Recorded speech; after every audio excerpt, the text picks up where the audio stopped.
Our next guest was at the Fyre Festival. Her name is Elise Dharma. She's a Canadian who lives in Toronto, and she traveled to the festival to ring in her birthday with some friends. We're reaching out to her right now in Miami, where she arrived last night after attending the festival for just one night. So thank you for joining us, Elise. What were the conditions like at that party? Yeah, the conditions were basically the exact opposite of our expectations and what we thought we booked back in December, January. You know, we were told it would be a private island in the Bahamas, there would be private jet, and we would be in housing. I think they called it a lodge. We would be in housing that would fit 8 people. So we got a group of, 8 friends together, and the reality was a stark contrast to what we were expecting. We weren't expecting to camp in tents. We weren't expecting, the lack of organization, the acts canceling. I think they told us we were going to have gourmet food trucks there or something along those lines. And I have to give credit to the staff because they did the best that they could with probably all that they had to do. And they were trying to keep everyone's spirits up, but it was definitely a unique experience overall. Well, we're getting reports of you say that there was no luxury or gourmet food, but we're also getting reports there weren't even basic needs. There wasn't enough water, there wasn't enough lodgings, there wasn't enough security. We're also hearing stories of looting that happened there. What can you tell us about that? Yeah, I saw aspects of all of that. In some ways, it was kind of a free-for-all. There was no organization when it came to the accommodation. They had us in a line when we first got there.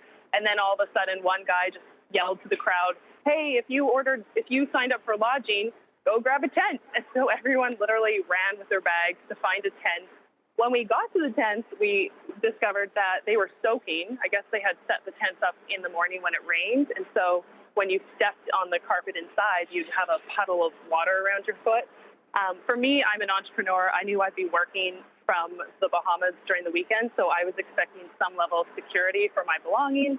I had my laptop and my camera, but their idea of security was basically a set of lockers in the middle of our tent city next to a porta potty. Luckily, I had brought a padlock, so I was able to lock my things up in the middle of the night, but I did wake up in the middle of the night to go grab them because I felt too worried about them being in the middle of all this madness. So yeah, there were a lot of things that weren't there. Like there was no power, no electricity in the tents, obviously. My experience, we did have plenty of water. There was enough water at the food tent. There was really no direction at all. We didn't know who was running it, who was in charge. I think that's why people felt like they just had to fend for themselves. Did you ever feel that your safety was compromised, Elise? I never felt that, no. If anything, I felt like I wasn't going to have a great experience, great night's sleep, the basic needs that you have to, have a place that's safe and warm and dry to sleep. Those sort of things weren't there. So if anything, it just made me anxious and upset that we, felt like we bought one thing but got the exact opposite. So my safety never felt compromised, probably because I was with a group of people as well. I did hear stories of people having their things stolen from their tents because there literally was no security. Anything you left in your tent was open to be taken. Fyre Festival organizers, they say their intention right now is to refund the people who did go to the party and were disappointed. They're also promising to do better in 2018 as they're going to organize another party, but on a beach in the U.S. instead of the Bahamas. What's your reaction to that?